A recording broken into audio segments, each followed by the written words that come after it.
Yo, what's up, everybody? It's your boy, Pastor Jay, and welcome to another edition of Kingdom Conversations. You guys know that we do once a month, we do. I do the show by myself so that everyone, can get a break. I guess, we don't like to have everybody bunched up together. So we want everybody to know that today is just me. It's just me. I am the host and the special guest. But we're going to talk about some amazing things today. And I got to tell you guys, I got to give you guys a recap of what I did last night. And I mean to tell you, it's crazy. It's crazy. New York City is one of the greatest cities in the world. We have some of the greatest talent in the world. So we're going to do that. Let you guys know who and what I'm be talking about. I'm going to be talking about my sis, Tiffany Stevenson. I am going to be talking about Tiffany Stevenson. I don't know if Tiff is going to jump on here, but if she could call in, and I mean, listen, I got to talk about her. I got to talk about Tiffany Stevenson and last night. And we want to talk about gun control. And we want to talk about inviting yourself to preach at somebody else's church. We're going to deal with all that today. We got a great show in front of us. But before we get to all that, we're going to give everybody some more time to come in. And we want you to let us know that you're in the room. You can jump in, say what's up. Like, share, comment, like, share, comment, like, share, comment. Everybody, somebody tag Tiffany and let her know. I tagged already, but somebody else tag her. Let her know Jay Hen is talking about you today. Jay Hen is talking about Tiffany Stevenson today. And we're going to go there. We're going to go there. So y'all get ready. Again, we're talking about Tiffany Stevenson, Sony Hall. We're talking about gun control. And is it okay to invite yourself to sing or preach at somebody else's church? And we're implementing something new, guys. As you guys can see, you can call in. You can call in and be a part of the show. That is the call-in number, 929-610-4947. We have some people that's supposed to call in that's going to help us talk about this stuff. But if not, trust me, Pastor Jay got a whole lot to say, so you don't want to miss this. Get somebody and tell them Kingdom Conversation is on the air, and we will be right back. We're going to check out my brand new video for my brand new single, Another Chance. I hope that you guys have already downloaded it, streamed it, and you're listening to it. It's all over the radio now. We are climbing up the charts, and I'm predicting that we're going to have another number one single. I'm predicting it, guys. So let's see what happens. But again, Tiffany Stevenson, gun control. And is it okay to invite myself to preach or sing at somebody else's church? I'll be right back. Here goes my new video, Another Chance. Let's go.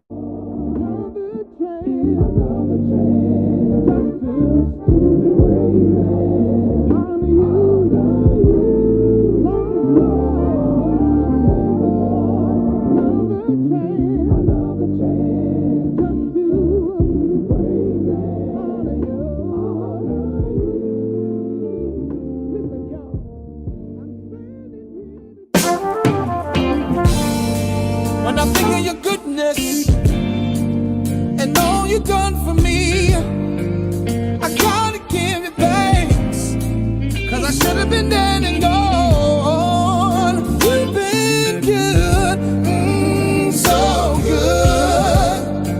I just wanna give you all the glory. But what I do without your love, where would I be without your grace? I don't know what I would do without you.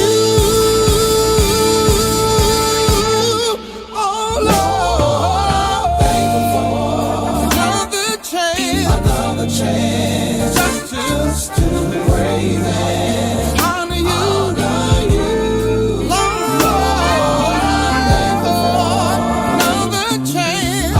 Chance just to praise and honor you. Listen, y'all, I'm standing here today, y'all,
another chance just to praise honor you.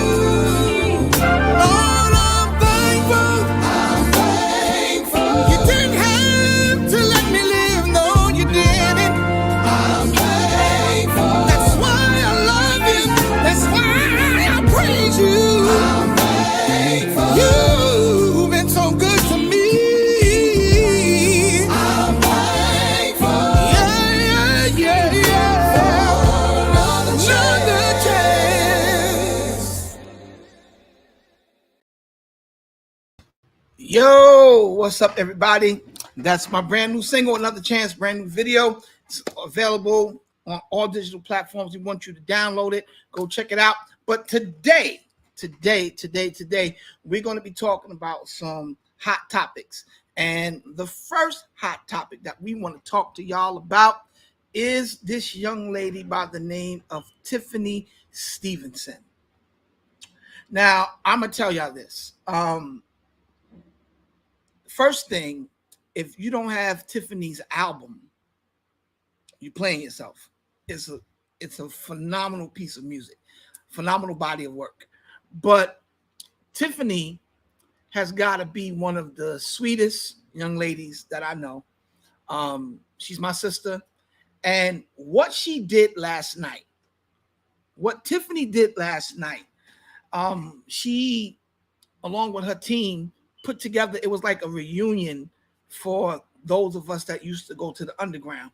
And I used to go sporadically here and there, but it was just crazy. New York City last night, you had some of the greatest musicians, some of the greatest singers in one room. And I just want to tell Tiffany, sis, you gave everybody else their flowers last night, but today I'm giving you your flowers, because what you were able to do last night, the vision that God gave you to honor Ron Grant, Mike Davis, Melody Daniels, and Cheryl Pepsi Riley was just phenomenal, Tiff. It was phenomenal. And I got to tell you guys, I have been blessed to work with all of them, with the exception of Cheryl Pepsi Riley. I've never worked with her, but I've worked with Mel. I've worked with Mike Davis. Me and Mike Davis actually grew up in the same church. And Ron Grant, another guy, Ron Grant actually got me my first showcase at the Village Underground. When my first album came out back in 2004, they were doing something on Monday nights, and Ron was like, "Yo, Jay, come down, do a couple of joints off your new album." And Ron Grant orchestrated that, and he always supported my music. Every time I saw Ron, he encouraged me. He was like, "Yo, Jay, you need to get out on stage more, start singing." He always asked me about my family, about the church. So I had to be there last night to honor, in my mind and in all of my mind, a legend. Ron Grant is amazing. He was an amazing person, an amazing vocalist, and also just a singer, like real talk. But I want to say this, two people that stood out to me last night. Everybody was dope. I mean, from the opening act, I forgot the young man's name that opened up, but he was great. Tanika Simone was great. Avery Wilson. I mean, does Avery ever have a bad vocal day? No. But these two young ladies and Aaron Marcellus, forget about it. Aaron, you already know you're one of my favorite singers on the planet. Phenomenal. But these two young ladies, I'm going to talk about Allie Caldwell first. Good God Almighty. Allie Caldwell, she killed that place so bad last night. It was like, at the end, she did "What If God Was One of Us?" And at the end, Cedric hit this chord and that thing shifted. The power of God was knocking on the door. Like, I'm here, let me in.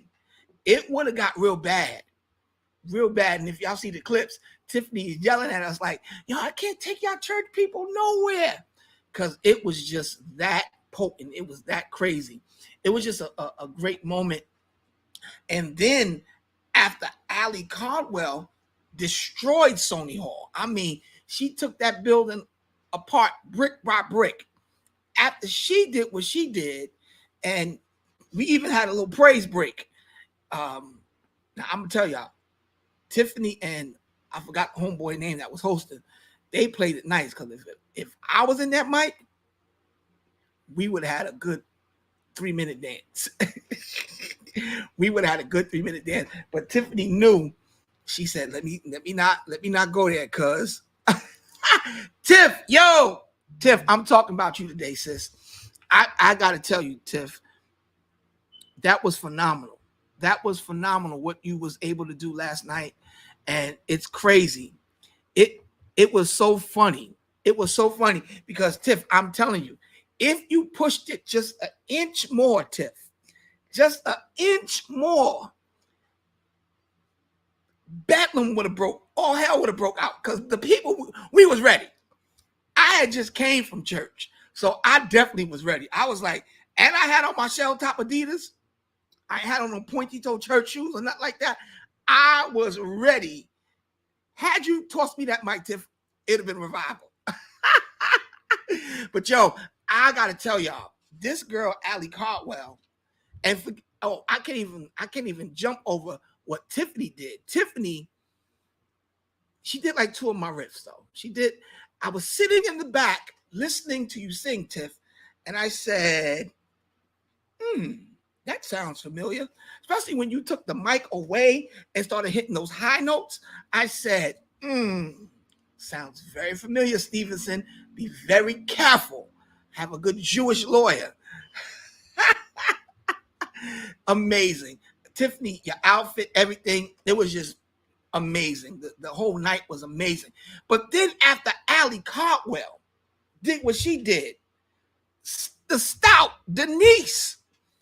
Let me tell you something. Denise has always been one of my favorite singers because if y'all know my style of singing, I like to, that's why I love Tiffany, because Tiffany can squall. And that's what made me fall in love with Tiffany's voice. The first time I heard her and she squalled, I said, hold on, sweet baby. You do what I do. And she started that squalling. I said, oh my God. Tiff, it was my pleasure. I had to come support you. But this child, this sweet baby, Denise, aka the Stout, I mean to tell y'all, she destroyed Sony Hall last night. And what I love about Denise, her artistry is at a whole nother level. Denise could always sing, but her artistry, I mean, sis was rolling on the floor, crawling on her knees, doing what she do with her voice box. And I mean, it was crazy. Came back and did a reprise because, everybody don't know the right time to do a reprise. Some people do a reprise too late and some people do a reprise too early. Denise came right back in, and Tiffany, they was all getting ready to take the stage, and she came and snatched the mic, and we just went up. It was completely bonkers. It was completely bonkers. And to see how many people came out to celebrate Ron and to love on Ron and Melanie Daniels, that was so dope. Because we all know Mel has been dealing with her health challenges, and we're definitely praying for Auntie Mel. We love you, Melanie. We are asking and pleading with God to give you complete and total victory, because you are so valuable and you're so needed by us, this generation of singers and artists. We need people like Melanie that will take time out and deposit into us like she does. She's always encouraging, always speaking well of people. She's just amazing. And Mike Davis, my dude, we grew up in church together.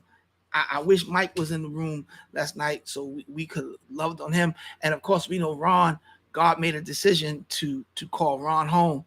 But It was just needed, man. And I saw so many of my friends, and I think that was the dopest part, Tiff. That a lot of us, like you said, Tiff, we haven't seen each other in like 2.5 years, and it was nothing but love in the room. I mean, we was in there networking. I done got my banana pudding on a food truck. I did a deal right in the bathroom last night. In the bathroom, Tiff. One of my homies, I ain't seen him in 2 years. He got a food truck. His restaurant business is booming. And I'm like, yo, do you have desserts? He was like, no, I ain't got no dessert. I said, you do now? I said, I got the number one banana pudding in the country. Nobody's banana pudding is better than mine. So you need to get that on your truck. So me and him about to do a deal. So it was just amazing. It was networking. It was fellowship. And the crazy thing was I met a lot of great new people because the way they had to set up after you brought your ticket, they just sat, after a while, because it was so packed, they just started sitting you at tables. And I didn't know the people I was sitting next to when I got there. But by the time I left, I made 4 new friends, and we was all in there singing together, laughing at each other, trying to hit the notes that Tiffany was hitting, because Tiffany was up in the rafters, and there was a girl sitting behind me, and sis couldn't sing. And she was like, yeah. I was like, that's not your note, baby. That's not your note. This is your note. And nobody got offended. It was nothing but love. We had a great time, man. It was amazing. Yo, Pastor Rob, what's up, man? And I just want to give Tiffany your flowers, man, because I'm real big, Tiff, on honoring those that have paved the way for us. And I saw that in your vision last night, because when you're standing on people's shoulders, it's the right thing to do. It's the honorable thing to do, to say thank you. And I pray you do it again, Tiff. I don't know how all that works, but the venue was amazing. The sound, first of all, the sound made you want to sing. If you was a singer, you wanted there to be a mic toss last night, because the system was crazy. The band, phenomenal. Everything about the night, it was just flawless, from where I was sitting. So I just want to encourage my sister Tiffany. She's about to get married, y'all. God has blessed her with a great fiance. So we're just happy, man, excited. Tiffany sings for everybody. She's all over the planet doing what she do. And it's just good to see, I'm the type of person, when I see my friends do well, I get excited like it's me. You know what I'm saying? So Tiff, I just want you to know that I love you. I honor you. And I support you, man. Everything that you do, it was top tier, Tiff. It really was. It was 5-star. And it had to be, because if you're going to honor people like Ron, Melanie, Mike, and Cheryl, we couldn't have done that nowhere shabby and not like that. So kudos to you for taking a leap of faith to do that, man, because I know it was a major undertaking, but you got it done. And the people came out. The place was jam-packed. I was like, yo, and I just did a show there at Sony Hall a couple of months ago. We did the Dapper Dan tribute. We did a tribute with Gucci. We did a tribute to Dapper Dan, and we did it right there at Sony Hall. So that was my second time in there. And I was just like, whoa, this is crazy. So the first time I was there, I was on stage. Second time I'm there, I'm in the audience, and it's just dope. The place is amazing. But yeah, Tiff, I love you. Thank you. Please do it again. And when you do a gospel section, I'm going to come on stage and do a little piece of something, and we can holler together. That'll be amazing. But yeah, so I just wanted to come and say thank you to Tiff and give a special shout out again. Every artist that touched the stage last night at Sony Hall was immaculate. But the ones that stood out to me was that doggone Ali Caldwell. That was crazy. Yo, Tiff, that was, and what Stout did, it just wasn't right. I was just sitting there like, yo, I remember when Denise first started singing on the circuit, and she's not the same. She's different, yo. She's different. And it's just so dope to see people develop and get into the vein of who they were created to be. And she's just a natural. It was just so dope to see that. So we looking to support Tiffany next time she does it. Let's keep it going, man. I wish we could do that every week. I don't know the particulars of it, but it was amazing. Who's that? Bobby Trends. Oh Lord, my friend Bobby, another one that I am so proud of to see what God is doing in your life, Bobby, man. I celebrate you, brother.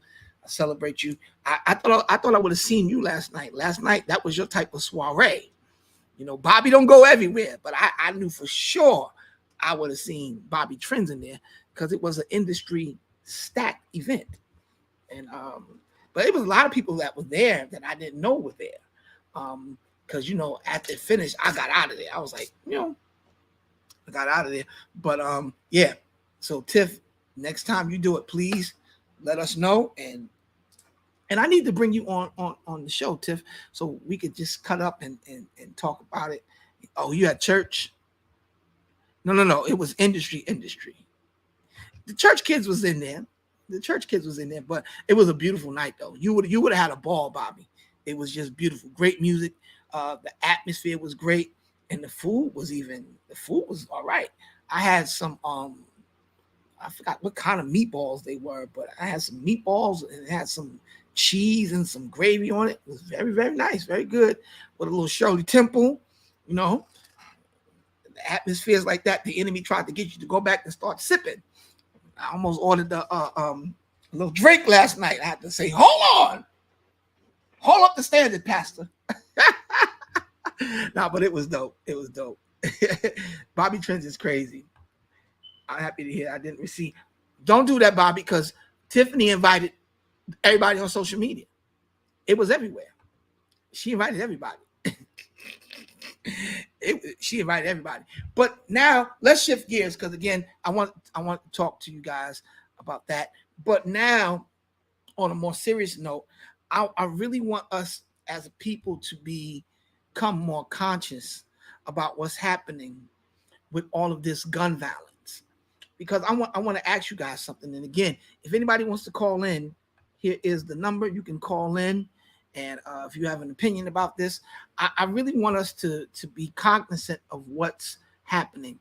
Do you guys really believe that these guns are just out of nowhere becoming available to all these young people without there being a agenda behind it?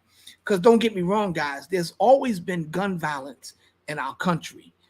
There's always been gun violence in our hood. That's why I try my best not to hang out in certain places.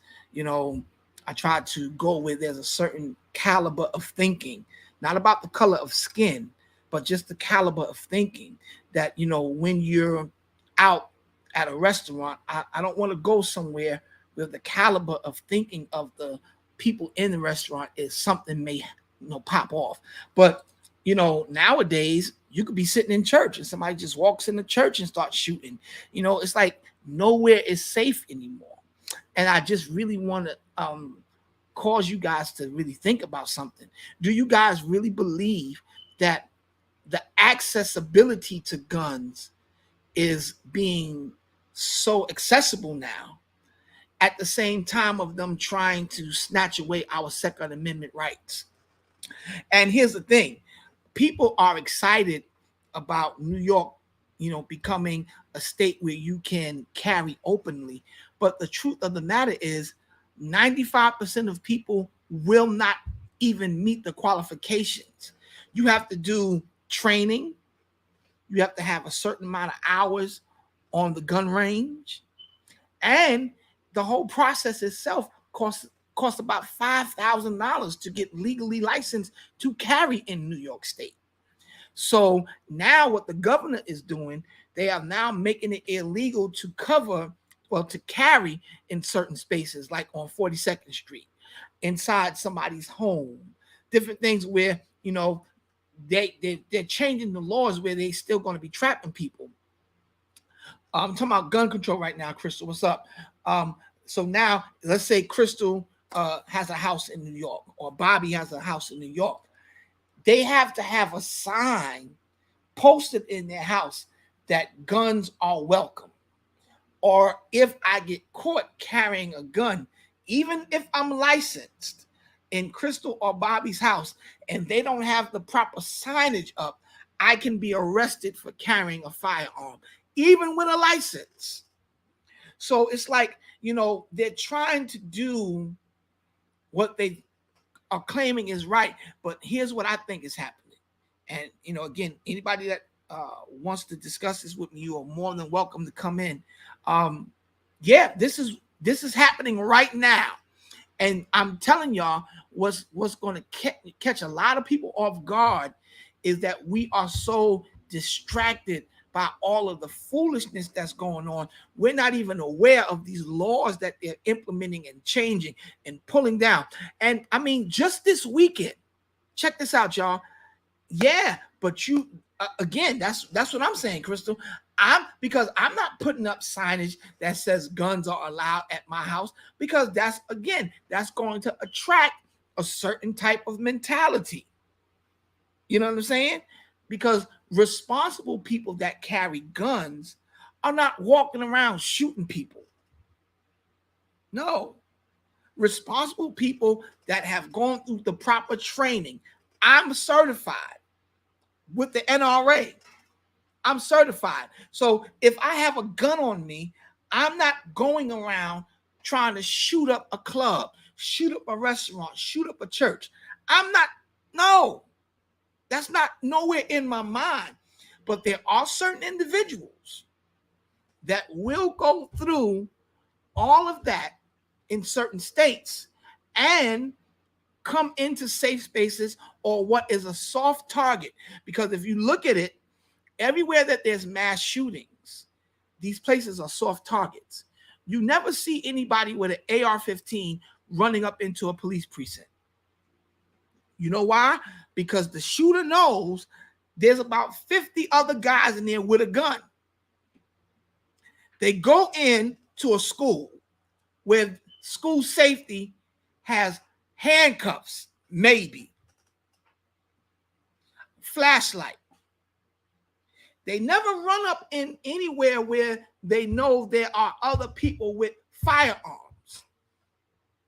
And they just go in and they start spraying. They start shooting. You know what I mean? So we got to be very, very, very cognizant of what's happening, especially here in New York, because I see so many people talking about, oh, it's good that they banning, that you can't carry it. No, I'm telling y'all what's happening. What is happening right before our very eyes. I honestly believe that these guns are being placed in our community just like crack was. Because gun shooting or gun violence is becoming more of an epidemic now than it's ever been. And if you remember back in the 80s, crack was, distributed right into our neighborhoods. And it did not become an epidemic until it hit the suburbs. I'm showing my age now, but I'm just trying to tell y'all what happens when there's a bigger agenda than what we see. This weekend alone, there was a shooting in every borough, all 5 boroughs, even Staten Island. And y'all know nobody pops off in Staten Island. Nobody. Now they shooting people in Staten Island. Come on, guys. Come on. Let's not lose focus of the big picture.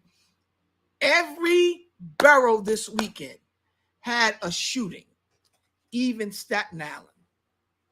And Staten Island, the hardest thing to come out of Staten Island was Wu-Tang.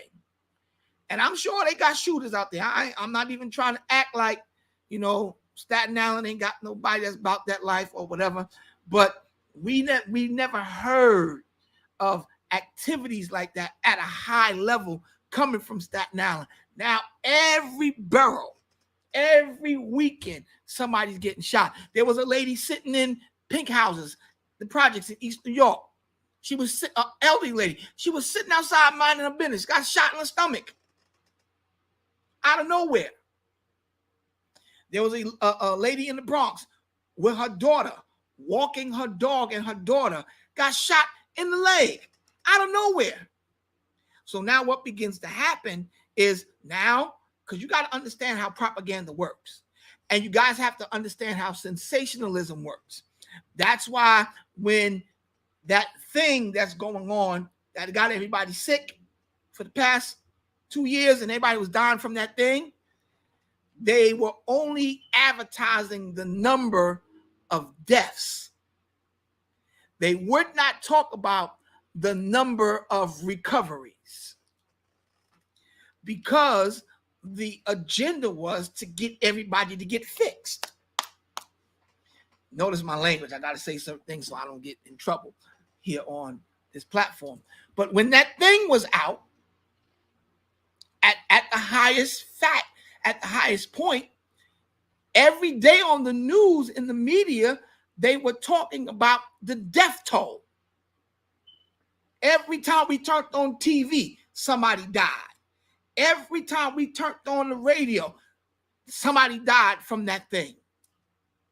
Now, I want you to understand, I'm a numbers guy. I do numbers. This is what I do all day. So if there's 8 million people here in New York City alone, I'm not even talking about the rest of the world, 8 million people in this city alone. And at the highest, I think we were at 500,000 deaths. At the highest point, that's not even 1% of the population. But because it was in our face every day, it made you think everybody's dying. But according to the numbers, and don't get me wrong, I'm not downplaying, because that's still 500,000 people. That's a whole lot of people. You understand what I'm saying? But at the agenda of the masses and the media is to put those numbers in your face all day long. And what does that do? That makes you fearful. And you then feel like I better comply to what the agenda is and go get fixed. That's why a whole lot of people went and got fixed. Y'all know what I'm saying? And then they even threatened some of your jobs. If you didn't go get fixed, just to come back 2 months after they threatened all of you city workers, if you didn't get fixed, now you don't have to do it. It's always been something called allowable deaths that our government participates in.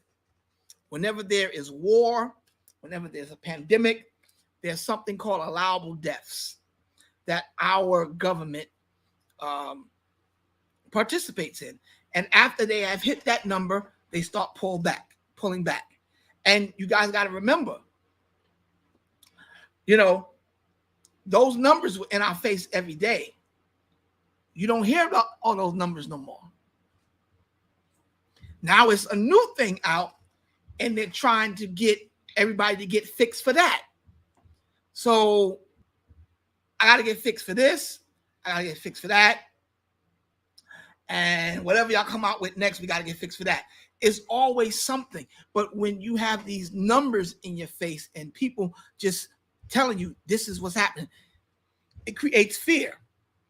And so what I believe is happening with this gun situation is these guns are being brought into different neighborhoods, and they're being put in the hands of unskilled, uneducated people about guns. Therefore, it will create mass hysteria, fear about people having guns. And then the masses will say, because of fear, take away our rights to bear arms. Which, if you guys don't understand, the Second Amendment was put in place to prevent the government from becoming a tyrannic government, which means that they could do whatever they want to do because the people no longer had weapons. So we got to really pay attention. Is this the agenda? Because if the agenda is to disarm the people so they can usher in this new world order,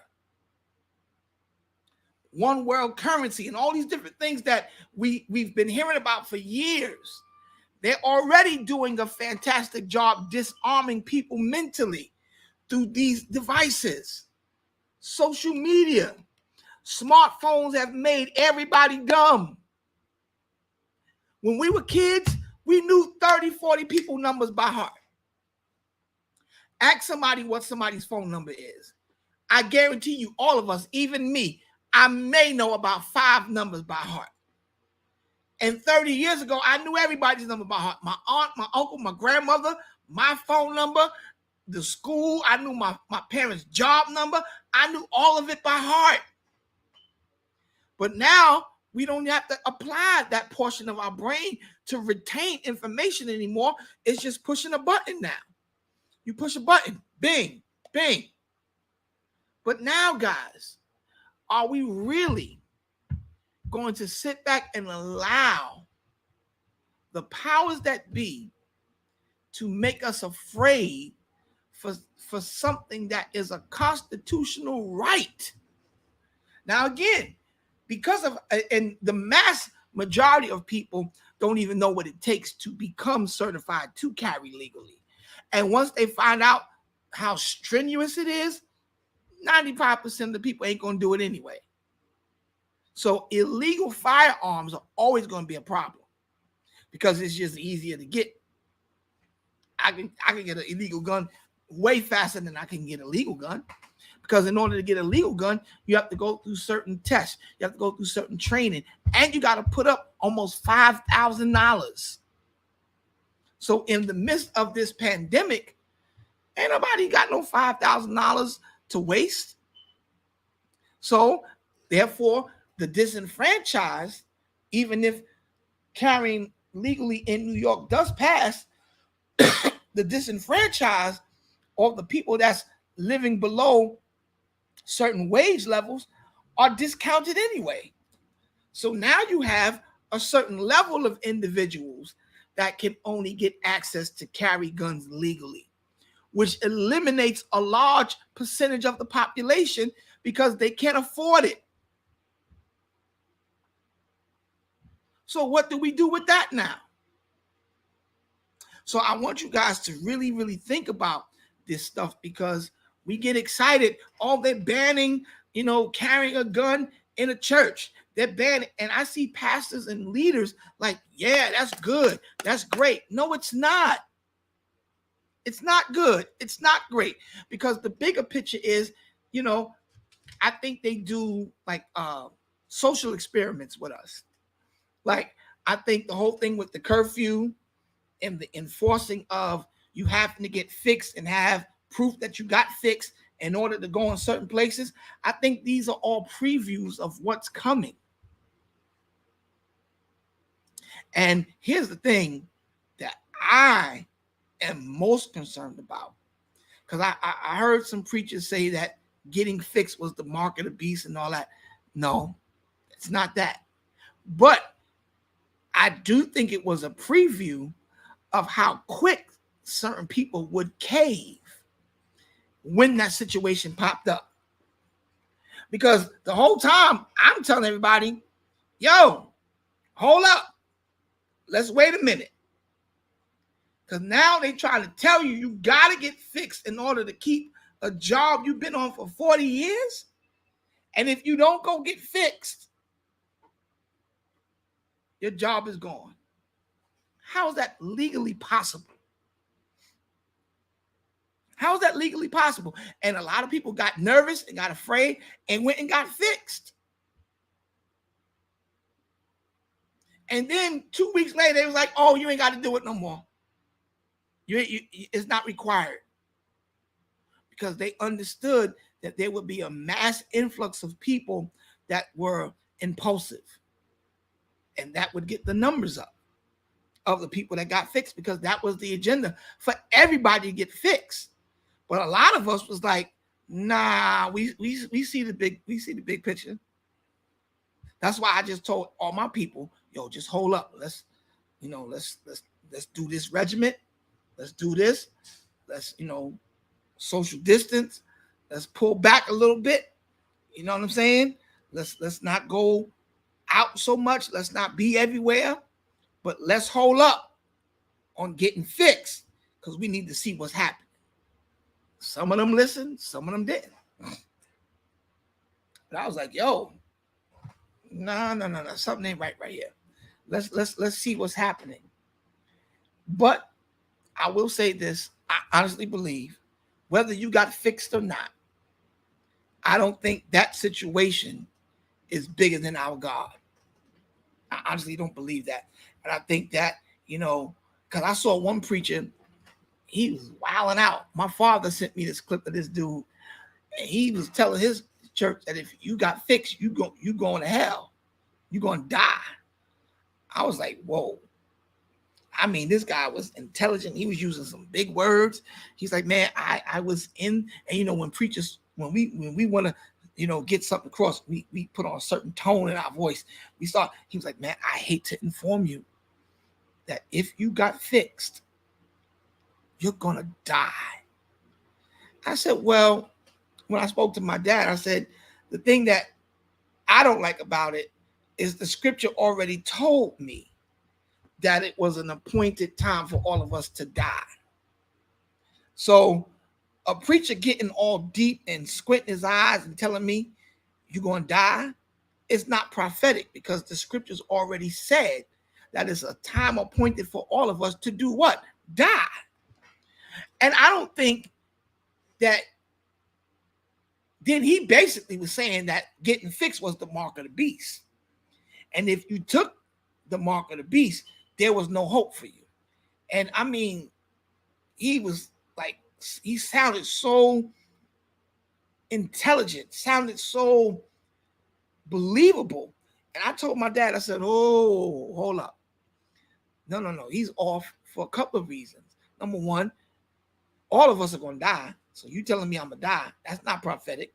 Number two, the mark of the beast, according to scripture, is something that people were going to do voluntarily, not being forced by powers that be. It's something that people are going to do voluntarily. All right? Getting fixed wasn't voluntary for a whole lot of people. People got fixed to keep a job. People got fixed to go into restaurants. People got fixed to do certain things. It had nothing to do with it being voluntary. So we know that that's not what that is. And you cannot equate getting fixed to someone committing an act that's going to send them to hell. I was like, what are we talking about here, brother? I said, man, this dude is off on so many levels. So I don't think that we should make this situation bigger than our God. Because it's not. It's not. It's not at all.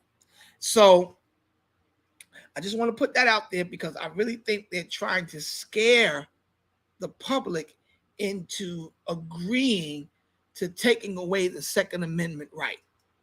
And if that happens, I predict that you will see one of the most tyrannical governments ever on the planet Earth.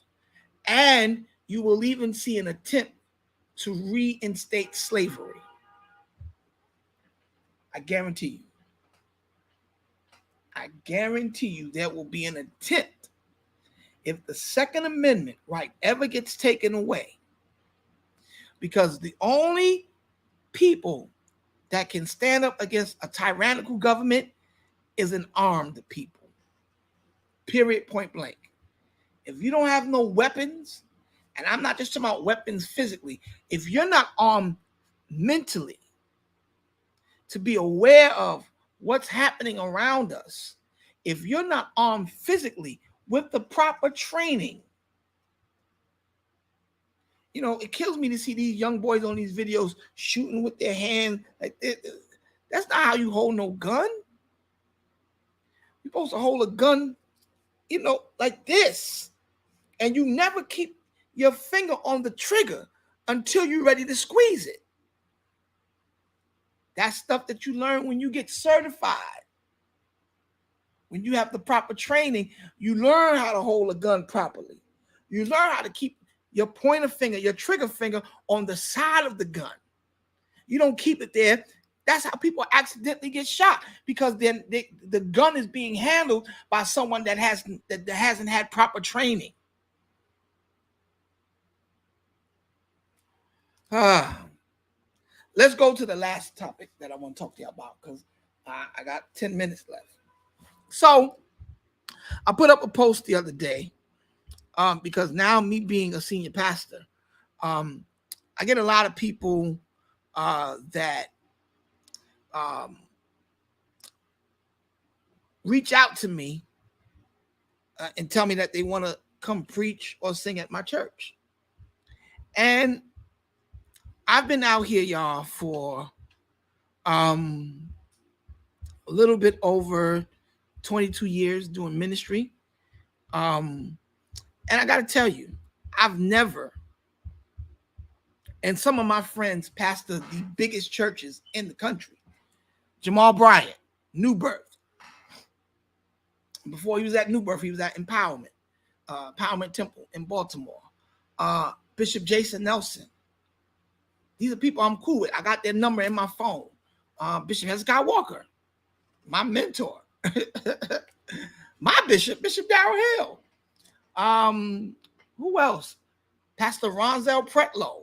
I mean, the list goes on and on of guys that I'm cool with. And I've never called any of them, with the exception of Jamal Bryant. I'm gonna tell y'all what happened with me and Jamal Bryant. When my first album came out, I was in the Baltimore area, and I called Pastor Bryant. I said, "Hey Jay, I'm out here. I just want to come to the church." But me and him are friends. We got a relationship, you know what I'm saying? So it really wasn't weird. He was like, "Of course, come on, come."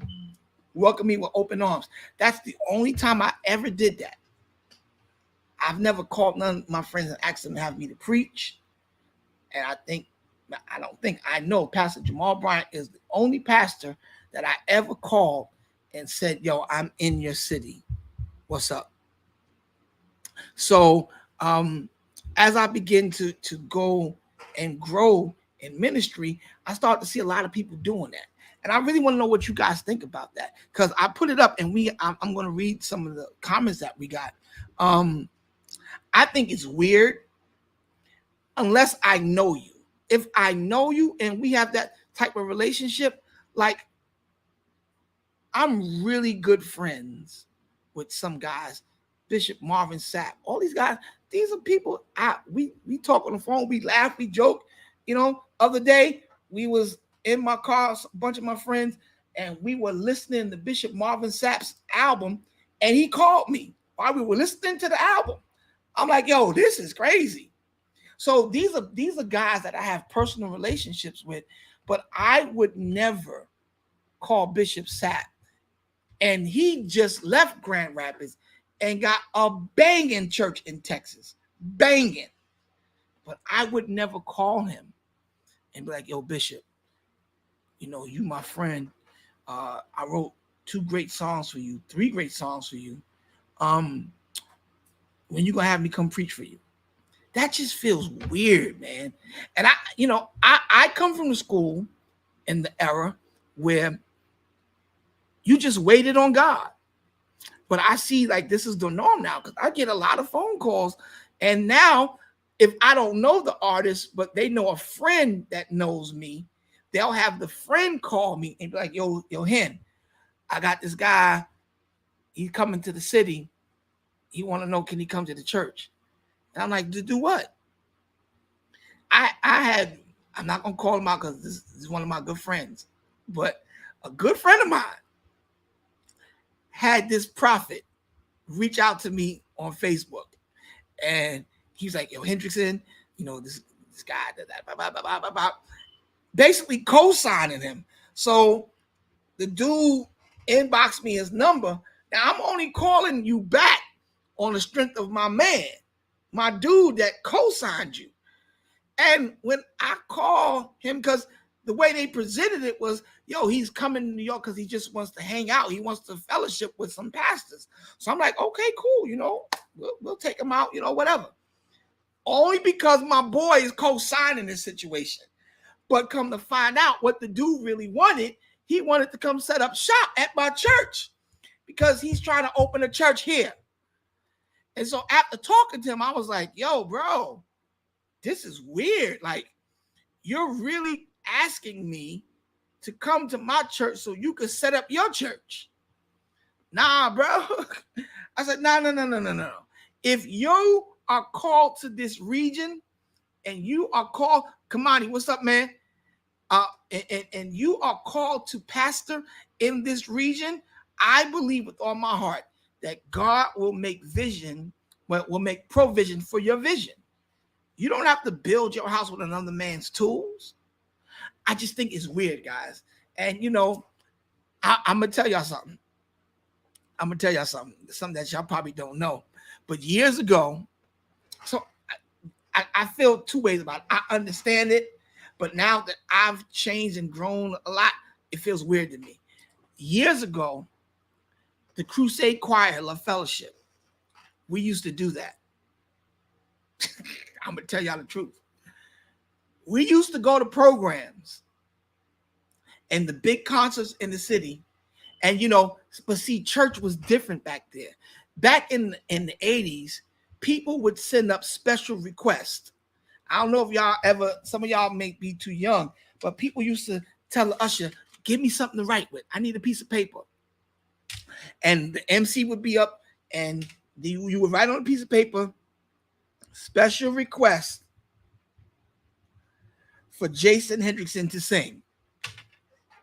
And then you take the little piece of paper and you give it to the MC, take that up there. And they would take it and they'd be like, oh my God, we got a special request. Is Brother Jason Hendrickson in the building? And I would sit there like, who, me? Be all shocked. We used to do that. Love Fellowship used to do that. We would find what was the biggest concerts and we would put ourselves on the program because that was the culture back then. It ain't like that no more, y'all. So I don't know you and you contacted me because you trying to get somewhere to preach, to get a pickup gig. Because that's what it is. Let's call it ace of ace. And I have an issue with people that think of preaching as a gig. People that think of singing in church as a gig. I think that mentality is off as well. I do understand the business part of ministry, but I also understand the importance of waiting on God to create those God-ordained moments for you. Because I'll tell you guys, it was a pastor friend of mine. Again, I didn't ask. My Pastor Jamal Bernard is my dude. He is about to become the senior pastor of CCC, the biggest church in our city. And for years, I never ministered at CCC. And I'm friendly with Dr. A.R. Bernard. He sees me, we love each other. But me and his son, Jamal, we boys. I never picked up the phone and said, yo, Jay, I see y'all having such and such. Put me on. I never did it. August 3rd in 2022, next month, will be my first time ever ministering at a CCC event. Out of all the years I've been cool with Jamal, out of all the years I've been friendly and cordial with Dr. A.R. Bernard, I go away on retreats with them. I spend private time with them, with other leaders. I never asked Dr. Bernard to get me on one of his services. And they know what I do because when I go away with the pastors, I'm the one leading worship. So they know what I do. They know the oil that's on my life. But I never asked either one of them to come and sing or preach at their church. Next month is my first time ever as a solo artist ministering at an event for Dr. A.R. Bernard. First time ever. So, I think that we need to learn to wait on God, because what happens when you don't, this is what happened to me. My album is out, right? And I'm like, yo, God, open up the doors, do what you're going to do.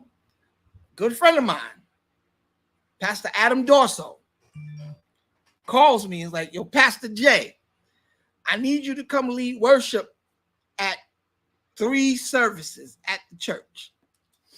So I'm like, okay. So my team was in management mode.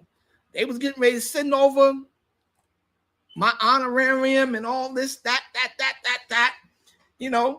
and I'll tell y'all, I don't never put numbers out there, but back in those days, for me to do what I do, I was getting a nice piece of change. I was. Something told me, tell them, don't send it. I was like, what? Don't send it. So I tell Pastor Adam, I'll be there. I go into all 3 services. Now, here's the other funny part about this. I'm doing the service, right? And Christ Tab, those of you that know, Christ Tab is a church that has that CCM vibe. So the first 2 services, I'm in there tomorrow. Oh, come on, clap your hands and bless the Lord with me. The Lord is good. I'm trying to fit into their system. And Pastor Adam, after the second service, pulled me to the side and said, yo, what's wrong with you? I was like, what you talking about? He was like, yo, why are you out there talking like that? And I'm like, what are you talking about? I'm leading the people into worship, Pastor. He said, man, I didn't bring you here for that. I brought you here because I want what you got. And once he said that, I said, okay. That third service, I was like, I went and did me. I was who God anointed me to be. I wasn't trying to fit in and be somebody that I wasn't. And when all of the services were over, Pastor Adam comes with an envelope with a check in it. What up, Gino? I was looking for you last night, my guy. And I opened the envelope when I got in the car, and it was double of what my honorarium was. So imagine if I would have told them what I normally get instead of being obedient to God. I would have played myself. And you talking about making, it was something else, y'all. For 22 minutes of worship, 3 times. It was like a little bit over an hour's worth of work. And in 1 hour, God blessed me with some people making a month. But it was a God-ordained moment. It was a God-ordained moment. I didn't force it. I didn't ask nobody. And I just believe, Gene, that people treat you better when you have an invitation. Have you ever been to a banquet and you like, I'm going, and you didn't RSVP? You didn't respond to the invite. And you get to the banquet and there's assigned seating. You get there, you paid, but you didn't RSVP. You paid your ticket to get in, but your name is not on that seating chart because you didn't respond to the invite. They'll put you in the seat, but if I responded, if I get there and you're in my seat, you got to get up. It don't matter that you paid, you were not invited. Because only people that's invited are the ones that respond to the invite. Even if you paid, you keep getting bounced around from table to table. If the people that follow protocol show up, you got to get bumped. It's like those of us that fly, we know what it is to try to get on the flight and you on standby. You just standing by waiting for somebody to miss their flight. praying that a seat opens up, somebody doesn't show up.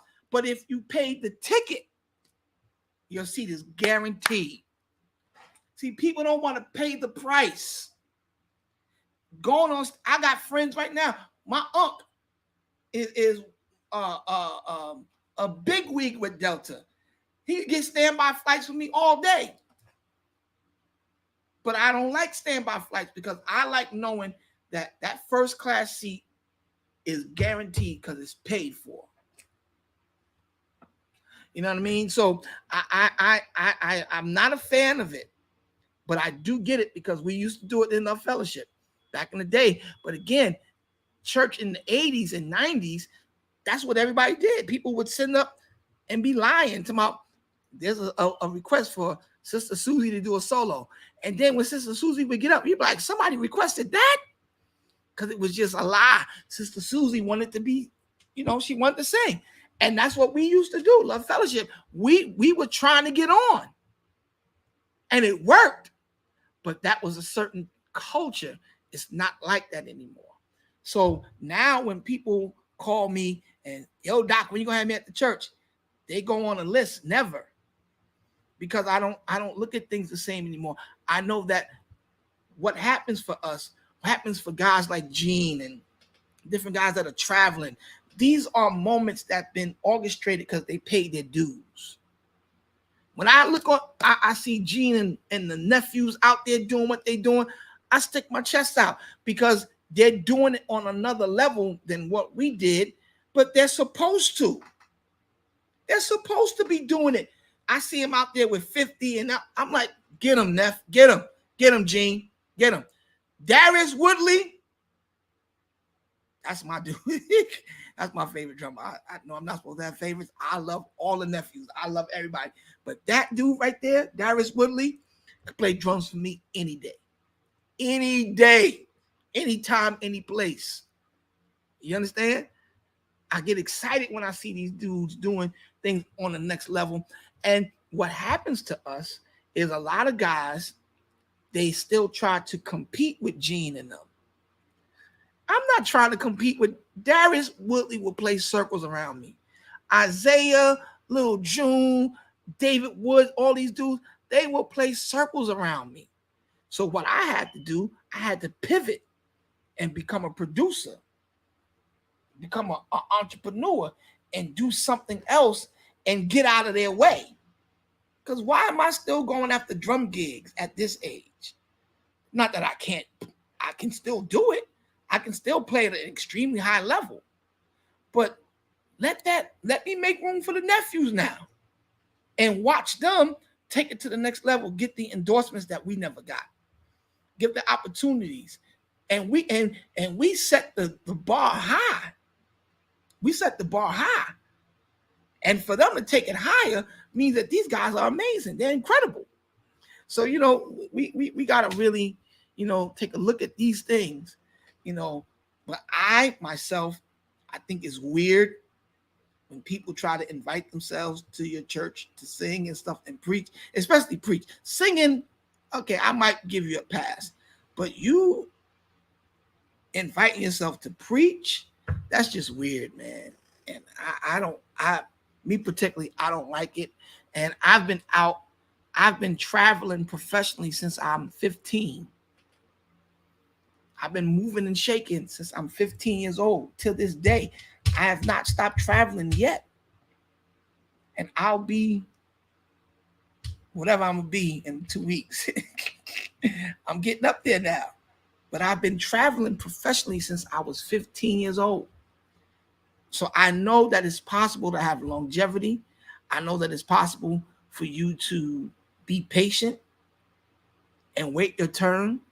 And I also know the power in celebrating when you see other people getting in the groove of things, getting in the groove of I'm looking at Daniel and Sean Copeland, all these cats. I'm like, yo, that's what it's supposed to be. Just don't overprice me when I call y'all, because I'll tell all of y'all off. Every last one. Nah, but and that's what I love about these guys.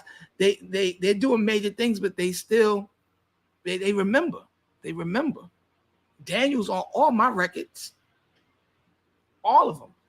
I don't think I've cut a record except my first record without Daniel. Daniel's been on my singles, and you know what I'm saying?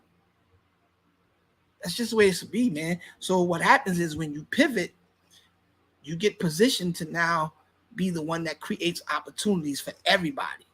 But if you're still trying to compete in a space where you're no longer relevant in, or you're no longer needed, you become stale and frustrated. And that's what I see happening to so many older preachers, so many older musicians. They're still trying to compete with guys and young ladies that they should be completing. You know, Dave Caton says that all the time. It's not my job to compete with y'all. It's my job to complete y'all. It's my job to make sure that you guys don't make the same mistakes that I made. And it's also my job to get out the way and celebrate, you know what I'm saying, when you're doing what's right. So it's a good thing. But, you know, that's Kingdom Conversations for the day, y'all. I just want to talk to y'all about my sister Tiffany Stevenson, who did a phenomenal job again last night. Allie Caldwell.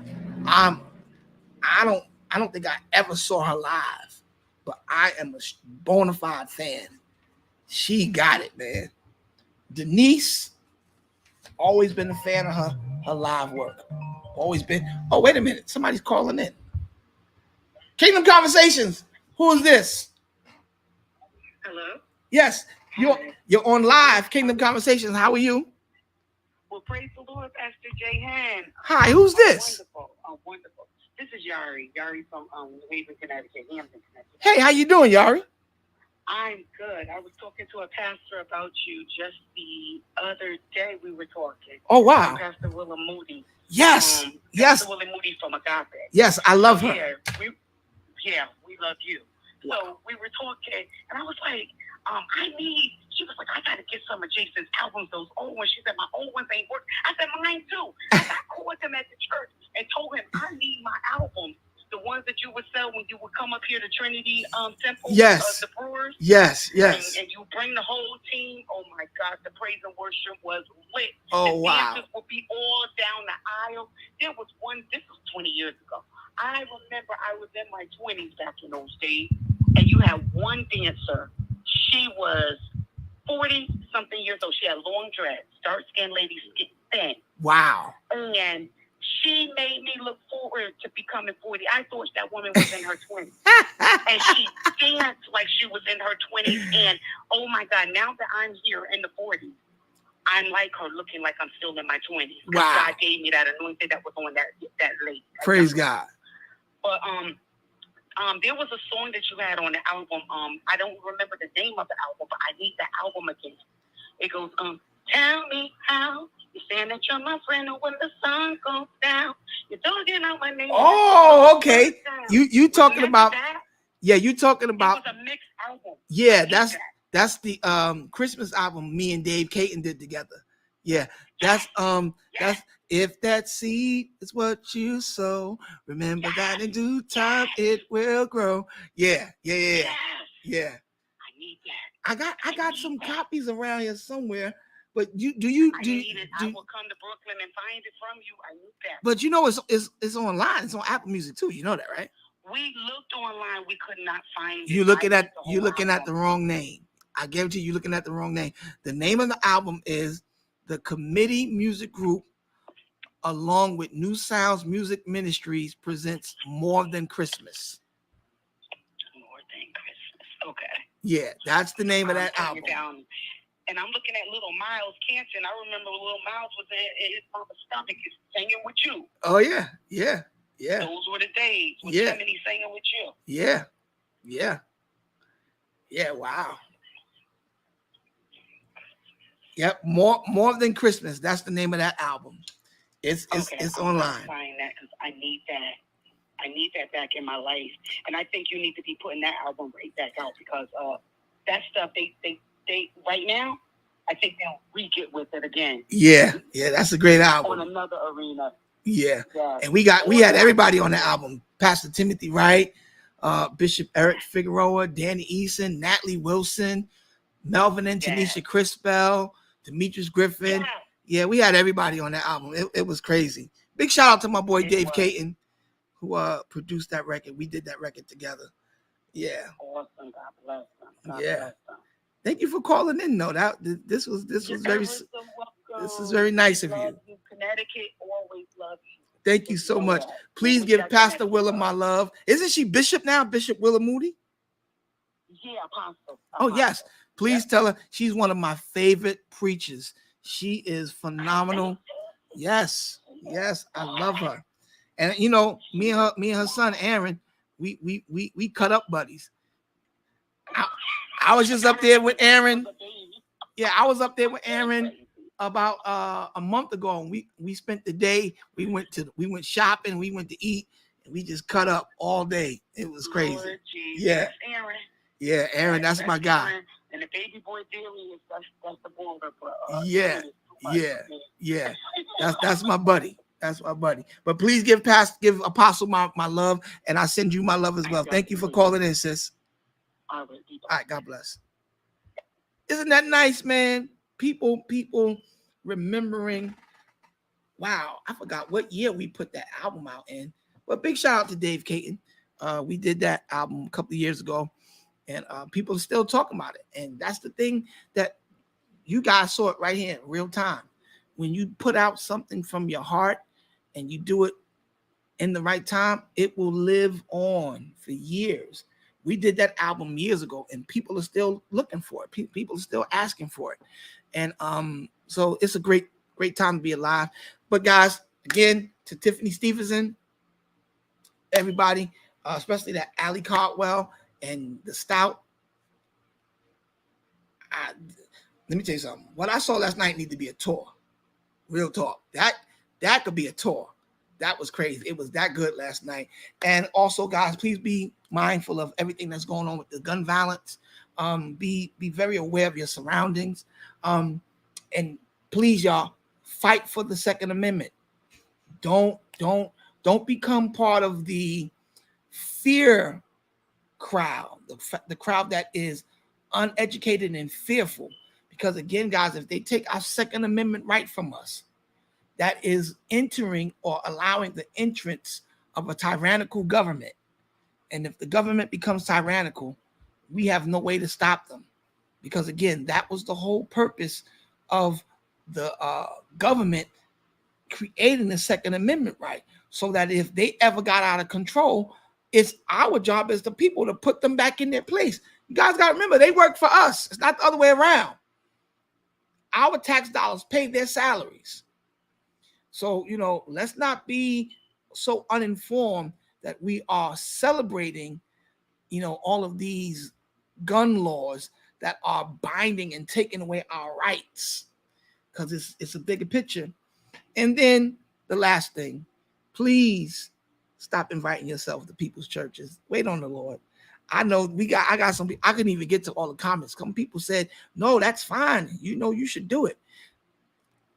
I just can't. I don't understand it. And I've been traveling nonstop for 20-something years and never asked but one time to Pastor Jamal Bryant when he was at Empowerment Temple, and I went down there and almost got a job. I was almost, because that's right after Jonathan Nelson left to go to the church he was at in Florida. When I was there, I was like, "Yo, you need a worship leader?" You know what I'm saying? But God had this in mind, because if I would have got hired in Baltimore, I wouldn't be pastoring today. I don't think so. God does all things well. But I love you guys. Thank you guys for tuning in. And I pray that above all that you remember that you are the only one that can stop you from becoming who you've been called and created to be. And that means that you, my friend, are unstoppable. I want you guys to tune in next week. We got some more special guests. This is season 2 of Kingdom Conversations. And please, y'all, continue to support independent music. I am a stickler that hard work pays off. So to all my independent creators, keep grinding, keep pushing. Somebody somewhere is watching, and somebody somewhere is going to give you what you need to get to the next level. I'm a living witness. Go download Another Chance, y'all. Another Chance is available on all digital platforms. Go get it now, and I will holler at y'all next week. Peace. Oh yeah, get you some all things too. Got the trucker hats, new t-shirts, and let me get one of my new t-shirts. Let me advertise this while we online, because Dr. Creflo Dollar then sent y'all all crazy and made y'all all lose y'all mind. I don't care what Creflo Dollar says. This is my story. I am going to drink water, mind my business, and keep tithing. Hear me? I'm going to drink water, mind my business, and keep tithing. These are our new t-shirts that's dropping today. I got the entire crayon box. Whatever color you want, white, red, black, turquoise, salmon, or, Jay-Z favorite color, mauve. Even got mauve t-shirts, y'all. Hope I'm saying that word right. But I got that color too, y'all. I got every color in the crayon. Get y'all new t-shirt from All Things. I'm going to drink water, mind my business, and keep tithing. Because I don't care what none of y'all say. Tithing works for me. I'm a proud tither. And I'm going to wear my shirt in Jesus' name. So y'all, order y'all shirt. Get it. Get it today. It's dropping. And I'll talk to y'all next week.